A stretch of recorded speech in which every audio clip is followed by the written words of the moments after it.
اور ہم نے انسان کو جسے اس کی ماں تکلیف پر تکلیف سہ کر پیٹ میں اٹھائے رکھتی ہے، پھر اس کو دودھ پلاتی ہے، اور آخر کار 2 برس میں اس کا دودھ چھڑانا ہوتا ہے، میں نے تاکید کی ہے کہ میرا بھی شکر کرتا رہے اور اپنے ماں باپ کا بھی،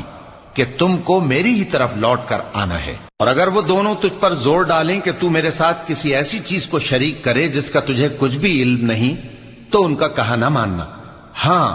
دنیا کے کاموں میں ان کا اچھی طرح ساتھ دینا، اور جو شخص میری طرف رجوع لائے اس کے رستے پر چلنا،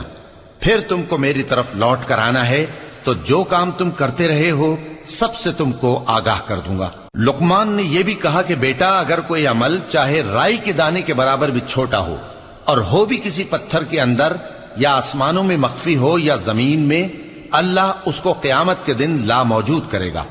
کچھ شک نہیں کہ اللہ باریک بین ہے، خبردار ہے۔